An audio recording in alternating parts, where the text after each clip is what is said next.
एक बहुत ही प्यारा सा स्टेटमेंट है जो ये कहता है कि ये तो सच है कि भगवान है मगर फिर भी अनजान है, धरती पे रूप माँ बाप का उस विधाता की पहचान है। नमस्कार दोस्तों, रुमा यादव बात कर रही हूँ। आज बेहद ही इंटरेस्टिंग टॉपिक के साथ मैं वापसी कर रही हूँ। आज का ये टॉपिक है कन्वर्सेशन विद माता पिता, आई मीन पेरेंट्स। दोस्तों, ये कहना ना बड़ा ही स्वाभाविक लगता है कि बच्चों और माता पिता के बीच ना संबंध हमेशा एक जैसे नहीं होते हैं। लाइफ में एक फेज ऐसा आता जरूर है जब मी वर्सेस पेरेंट्स हो जाता है। सोच के देखो कितना अजीब लगने लग जाता है ना, जब हमारी सारी प्रॉब्लम्स को शेयर करने वाले, सुनने वाले, समझने वाले इंसान एक समय में हमें ऐसा लगता है कि उनसे बड़ा प्रॉब्लम तो हमारी लाइफ में कोई है नहीं। हर इंसान इस दौर से गुजरेगा जरूर साथियों। नहीं गुजरे हुए हो तो मजबूत बना लेना खुद को, क्योंकि एक ना एक ऐसा टाइम आता जरूर है, एक ऐसा फेज जब हमारे अपने ही हमें गैरों से भी बदतर लगने लग जाते हैं। क्या वाट लग जाती होगी लाइफ की ना, जब हम अपनों के प्रॉब्लम्स गैरों के पास जाते हैं सुनाने या सॉल्व कराने। कितना अजीब सिचुएशन होता है ना ये। वो शख्सियत जो हमारे पहले शिक्षक रह चुके होते हैं, जिनके द्वारा हम दुनिया देखना स्टार्ट करते हैं, सही और गलत का ज्ञान जिनके द्वारा हमें मिलना स्टार्ट होता है, एक समय बाद ना वो सारी चीजों का असर हमारी लाइफ में हमें फीका पड़ना स्टार्ट हो जाता है, दिखना स्टार्ट हो जाता है। क्यों? क्योंकि बढ़ती उम्र, बदलती सोच, ये सामान्य प्रक्रिया है, लेकिन ये सारी चीजें ही ना मतभेद और विवाद का कारण हो जाती है पेरेंट्स और हमारे बीच। अब यकीन मानो, जितने तकलीफ के साथ हम अपने पेरेंट्स के विरुद्ध खड़े होते हैं ना, उससे 100 गुना ज्यादा पीड़ा में वो होते हैं। अब इसका बेहतर तरीके से अनुभव ना हमें तभी होता है जब हम खुद भी एक पेरेंट्स के स्टेज में आकर खड़े होते हैं, और जब हमारे बच्चे हमारे विरुद्ध खड़े होते हैं, तब हमें उस फेज का अनुभव बेहतर तरीके से हो पाता है। अब लाइफ में ये मी वर्सेस पेरेंट्स आखिर होता क्यों है, कुछ पॉइंट्स के द्वारा मैं आप सभी को समझाने का प्रयास करना चाहती हूँ। पहला, सोच में अंतर। जहां तक हमारे पेरेंट्स ना पारंपरिक सोच से रिलेट कर पाते हैं ना, हमें आधुनिक चीजें बहुत पसंद आती है। नई नई विचारधाराओं में विलीन होने में हम बहुत ज्यादा मग्न मुग्ध हो जाते हैं। लेकिन हमारे पेरेंट्स कहीं ना कहीं बैक ऑफ द माइंड वो सारी चीजें लेकर चलते हैं कि ये सारी चीजें ना लाइफ के वो फेज है जहां सब कुछ बर्बादी लगता है, और पारंपरिक तरीके से उनका सोच डेवलप हो जाता है। लेकिन वो ये भूल जाते हैं कि वो उस स्टेज से भी गुजर चुके हैं जहां उन्हें भी ये सारी चीजों में एक समय में बहुत मौज और मस्ती लगता था। तो अगर एक इंसान आधुनिक सोच के साथ उस राह तक भी जाएगा जहां पर आप हैं, तो उन्हें वो सारी चीजों का अनुभव करने देना चाहिए। मेरा नजरिया तो यही कहता है सोच विचार के ऊपर।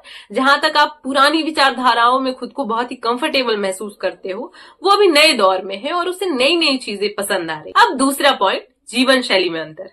अब बुजुर्गों की लाइफ जितनी व्यवस्थित और अनुशासित तरीके से होती है ना, हम युवाओं की लाइफ बिल्कुल उनके विपरीत होती है। तो कहीं ना कहीं एक कारण ये भी होता है दोनों के बीच तनाव को लेकर, कि सुबह जल्दी उठना चाहिए, हर सारी चीजें समय पर होनी चाहिए, everything is gonna be a right time. But हमारी चीजें तो बिल्कुल विपरीत होती है। और ऐसा नहीं है, हम जिस स्टेज में हैं वो भी उस स्टेज में जब थे तो उनकी भी सारी चीजें विपरीत होती थी अपने माता पिता के को लेकर। लेकिन ना वो कहा जाता है कि समय अनुसार जब सारी चीजें, मतलब एक चक्र है जो चलता जा रहा है और वापस उसी चक्र बिंदु पर आकर रुकना है, तो ये सारी चीजें चलती रह रही हैं, जिसे समझना बहुत ज्यादा जरूरी है। अब ये सारी चीजें ना हो भी रही है तो बहुत नॉर्मल है, लेकिन हैक्टिक तब हो जाती है जब चीजें टॉक्सिक होने लगती है, जब चीजें हावी होने लगती हैं। तो ऐसा लगता है ना कि बहुत बहुत अजीब तरीके से हम एक दूसरे के विरुद्ध में खड़े हैं। लेकिन ये सारी चीजें नॉर्मल होती हैं, हमें नॉर्मल रूप में ही इन सारी चीजों को लेना चाहिए कि आप भी इस फेज में ऐसे थे और हम भी इस फेज में ऐसे हैं, तो हम भी जब आपके फेज में आएंगे तो सारी चीजें ठीक हो जाएंगी। लेकिन वो कहा जाता है कि समय से पहले अगर आप अच्छे इंसान बन जा रहे हो तो बेनिफिट आपका होता है। अब तीसरा पॉइंट साझा करना चाह रही हूँ, शौक और रुचियां। जिस उम्र में ना हमारे पेरेंट्स है, जिस लाइफ के जिस फेज में हमारे माता पिता है, उस फेज में उनका बहुत ही कॉमन सा रुचि पाया जाता है कि धन कमाना, रूटीन फॉलो करना, सुबह जल्दी उठना, पूजा पाठ करना, चीजों को समय पे करना, ये सारी चीजें उनके अंदर होती है उस फेज में। लेकिन हम युवा, हम तो बस इस चीज के पीछे भागते हैं कि किसी तरह बस एक ट्रिप फाइनल हो जाए कि हम कहीं जाकर घूम आए। और जब ये सारी चीजों का इजाजत लेने हम अपने पेरेंट्स के सामने जाते हैं तो उनका बहुत ही रूड बिहेवियर, पैसा ना कौड़ी कमाना है, बाप के पैसा पर ऐश करने जा रहे हो, कहीं नहीं जाना है। तो ये छोटी छोटी चीजें ही एक दूसरे का विरोधी बना देती हैं और चीजें धीरे धीरे बदलती जाती हैं हमारे बीच।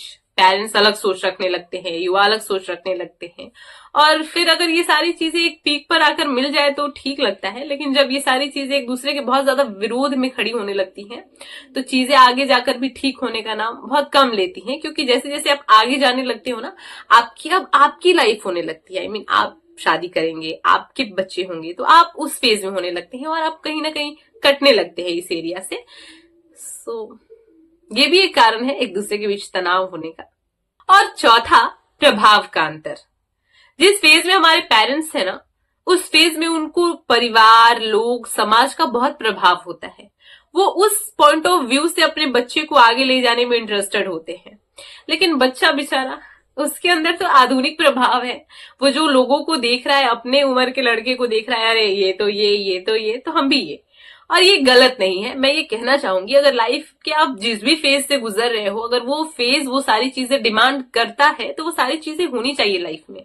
वो मैंने विकास सर का कहीं इंटरव्यू देखा था और उस इंटरव्यू में मैंने ये सुना था कि बच्चे तो वही होने चाहिए जो पेरेंट्स को ना छट्टी का दूध याद दिलाए। और बच्चे ऐसे होने चाहिए, तभी उनकी ना कहानी बनेगी।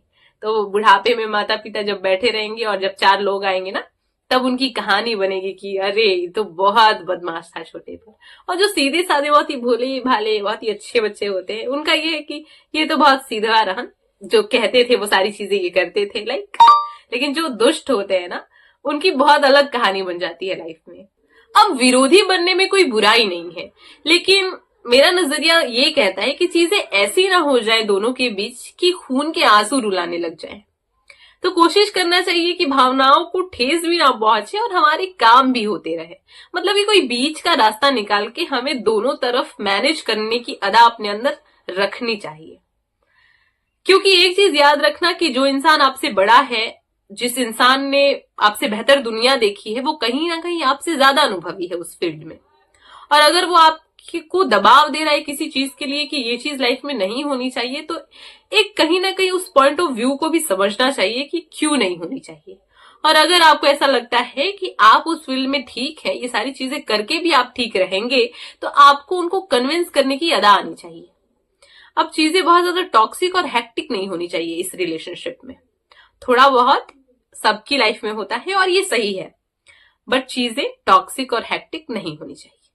दोस्तों, आज की इस वीडियो को हम यहीं स्टॉप करते हैं। खुराफाती माइंड में जो भी चीजें आती हैं उन्हें हम लिखना स्टार्ट कर देते हैं और उसके बाद यहाँ पेश करना, ठीक है। मिलते हैं कल एक नए वीडियो के साथ। आज के लिए बस इतना ही।